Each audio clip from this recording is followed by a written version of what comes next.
খুব সুন্দর করে আপনি ব্যাখ্যা করেছেন। আর আমার আরেকটা প্রশ্ন, স্যার, আজকে 21 শতকে দাঁড়িয়ে শিক্ষার্থীদের বই পড়ার প্রবণতা কি বেড়েছে অন্য শতকের শিক্ষার্থীদের চেয়ে, নাকি কমেছে? এখন একটা বিষয় ঠিক যে আমরা বই বই আমরা কতটা পড়ছি, বা কোনো একটা জায়গা থেকে বই কতটা বিক্রি হচ্ছে, বা কোন ধরনের বই বেশি বিক্রি হচ্ছে, বা কোন সময়ে বই বেশি বিক্রি হচ্ছে, হয়তো সেরকম কোনো স্ট্যাটিস্টিক্যাল সার্ভে সেভাবে হচ্ছে না কোথাও। কিন্তু আমরা একটা ব্যাপার জানছি বা বুঝছি যে মানুষের বই পড়ার প্রবণতা আছে, মানুষ বই পড়ছে, বই কিনছে। কিন্তু সোশ্যাল মিডিয়াকে কেন্দ্র করে বা এখন ই বুক কনসেপ্ট এসছে, সেখানে সহজে এটাকে অ্যাক্সেস করা যাচ্ছে বিভিন্ন বই, যে কারণে হয়তো বইয়ের সঙ্গে সংযোগ আমাদের কমেছে, অর্থাৎ পিওর ডকুমেন্টারি যে বুকস, সেই বুকসের সঙ্গে হয়তো আমাদের সম্পর্কটা কমেছে। কিন্তু সার্বিকভাবে মানুষ বই পড়ছে, এটা আমরা বলতে পারি। কারণ আমরা যদি আনন্দবাজার বা বর্তমান পেপারগুলোকে দেখি, বিভিন্ন দৈনিক পত্রিকাগুলো দেখি, সেখানে বেস্ট সেলারের যে একটা জায়গা থাকে, আমরা দেখবো এখনও পর্যন্ত সন্দেশ পত্রিকার কথা উঠে আসে, সত্যজিৎ রায়, আনন্দ পাবলিশার্সের কথা উঠে আসে। রিসেন্টও আমরা দেখেছি জাস্ট 6 মাসের মধ্যে আনন্দ পাবলিশার্সের অনেক বই, বিশেষ করে সত্যজিৎ রায়ের বিভিন্ন সিরিজ প্রচুর পরিমাণে বিক্রি হচ্ছে। অর্থাৎ আমরা এটা বলতে পারবো না যে বিক্রি হচ্ছে না, কিন্তু একটা শ্রেণী এখান থেকে একটু সরে গেছে। কোন শ্রেণীটা সরে গেছে? এই যে আমাদের যুব সমাজ, তারা হয়তো বুঝতে পারছে না যে বই পড়ার প্রয়োজনীয়তাটা কোথায়, সেই কারণে সোশ্যাল মিডিয়াতে চলে আসছে বা ই বুকটা ডাউনলোড করে পড়ছে। এর ফলে সরাসরি ডকুমেন্টারি হয়তো হচ্ছে না, বা আমরা সরাসরি ফিজিক্যাল অ্যাটাচমেন্ট হয়তো বইয়ের সঙ্গে হচ্ছে না। তবে আমি বলবো যে যেমন অনলাইন পরিষেবা থাকা দরকার আছে, তার সঙ্গে সঙ্গে স্টাডি ম্যাটেরিয়ালও দরকার আছে। তবে একটা আক্ষেপের কথা বলতে হয়, আজকে সত্যি কথা বলতে পাবলিক লাইব্রেরিগুলো অবস্থা খুব একটা ভালো নয়। অনেক লাইব্রেরি একটু বন্ধও হয়েছে বিভিন্ন কারণে। তবে এগুলোকে সংরক্ষণ করে যদি আমরা আবার আগের জায়গায় চলে আসতে পারি, বিভিন্ন সমস্যা আছে সেগুলোকে মিটিয়ে যদি আমরা আবার নিজের জায়গায় চলে আসতে পারি, তাহলে পাবলিক গ্রন্থাগারগুলোকে যদি আমরা ব্যবহার করতে পারি, তাহলে পরে আমরা বই সম্পর্কে বিভিন্ন সচেতনতা মানুষের মধ্যে দিতে পারবো। আজকে বই মানে তো অনেক কিছু, বই মানে তো রামায়ণ, মহাভারত, গীতা, আবার বই মানে বেদ, উপনিষদ, বিভিন্ন ধর্মীয় গ্রন্থ, আবার বই মানে একটু আগে বললাম সত্যজিৎ রায়ের সোনার কেল্লা এখনও বিখ্যাত। আজকে যখন টিভিতে আমরা কৈলাসী কেলেঙ্কারি দেখছি, আমরা বিভিন্ন রকম সিরিজ দেখছি, যদি আমাদের আগে এটা পড়া থাকে, খুব সহজে আমরা ইন্টারলিঙ্ক করতে পারছি। অর্থাৎ বই যে একটা সাইকোলজিক্যাল ইন্ট্রিগেশনকে পেডাগজিতে রূপান্তরিত করতে পারে, তার কিন্তু জলজান্ত প্রমাণ। যদি যে বইটা আমরা দেখব, পথের পাঁচালী আমরা দেখেছি, যদি আমরা পড়ে নিয়ে বইটা দেখি, তাহলে পরে ইন্টারাকশানটা অনেক বেশি ভালো হয়, সেই চরিত্রগুলো চোখের সামনে ভাসতে থাকে। এই জন্য আমি বলবো যে বই পড়াটা দরকার আছে।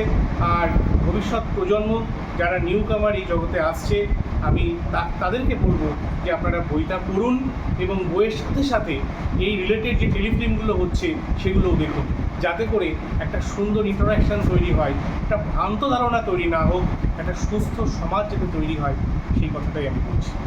থ্যাংক ইউ স্যার, খুব সুন্দর একটা বক্তব্য উপস্থাপন করলেন আমাদের মধ্যে। পরবর্তী আমাদের ম্যাডাম প্রশ্ন করবেন। আচ্ছা স্যার, আমরা একটা বিষয়ের ওপর অনেক রকম রাইটারের বই দেখি, কিন্তু আমি তার মধ্যে কিভাবে নিজেকে জাজ করব যে কোন বইটা ভালো, কোন বইটার ডকুমেন্টটা নিলে আমার কাজে লাগবে? খুব ভালো একটি প্রশ্ন। এই প্রশ্নটা অ্যাকচুয়ালি একটা একাডেমিক প্রশ্ন হিসেবে আমরা দেখতে পারি যে কোন বইটা ভালো। এখন ভালোর গুণমান বিচার করা থেকেও আমাদের যে জায়গাটা লক্ষ্য রাখতে হবে, যে আমাদের যে প্রয়োজনীয়তাটা আছে, সেই বই কি সেই তথ্যটা আমাদের দিতে পারছে। যদি আমরা সেই বই থেকে সেই তথ্যটা পাই, তবে সেই বইটা আমাদের কাছে ভালো। তবে অথর ভ্যারি করলে, অর্থাৎ বিভিন্ন রাইটারের চিন্তাভাবনা বিভিন্ন রকম, তার ফলে হয়তো দৃষ্টিভঙ্গি পরিবর্তন হতে পারে। এইখানে একটা গুরুত্বপূর্ণ বিষয় আমি বলি যে টেক্সট বই এবং রেফারেন্স বইয়ের পার্থক্য আছে। এটা আমাদের একটু জানাও দরকার প্রত্যেকের। অনেক আমরা জানিও হয়তো, যে আমরা যদি দেখি যে একটা বই, হ্যাঁ, সেই বইটা টেক্সট বই না রেফারেন্স বই, সেটা আগে আমাকে ডিসাইড করতে হবে। যেমন শিক্ষা বিজ্ঞানের সুশীল রায়, মানে প্রখ্যাত অধ্যাপক সুশীল রায়ের বই আছে শিক্ষা মনস্তত্ত্ব বা শিক্ষাতত্ত্ব, সুশীল রায় স্যারের বই আছে। আবার এই টপিকের উপরই অন্যান্য রাইটারের উপরই আছে। তাহলে আমাকে দেখতে হবে যে আমি কোন বইটা নিয়ে আমার প্রয়োজনটা আমি মেটাতে পারছি, এটা একটা দিক। আর দ্বিতীয় কথা হচ্ছে এই যে আমরা বলি যে এই বইটা তোমরা টেক্সট বই হিসেবে ব্যবহার করো আর এই বইগুলো রেফারেন্স হিসেবে ব্যবহার করো, এটাও ভুল তথ্য আমরা দিই। অ্যাকচুয়ালি এগুলো সবই টেক্সট বই, কোনোটাই রেফারেন্স বই নয়। গ্রন্থাগার বিজ্ঞানে আমরা দেখেছি যে রেফারেন্স বইয়ের যে সংজ্ঞা, একটা বই যে বইটা মাল্টিপারপাসে ব্যবহার হবে সেটাকেই আমরা রেফারেন্স বই বলি।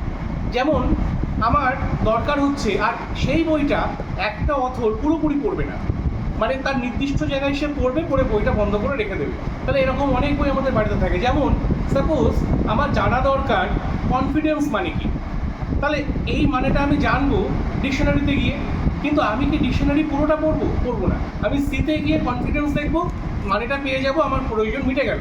আর একজনের ওয়াই দিয়ে কোনো মানে জানা দরকার, সে কি আমার সিটা দেখবে? সে কিন্তু সি পড়বে না, সে ওয়াই যাবে। এই বইগুলোকে আমরা বলছি রেফারেন্স বই। আবার আমরা বলতে পারি যে এমন একটা বই আছে, আপনারা সকলেই জানেন, যে বইটা বিভিন্ন প্রয়োজনে বিভিন্ন অথর ব্যবহার করছে, কিন্তু বইটা একটাই।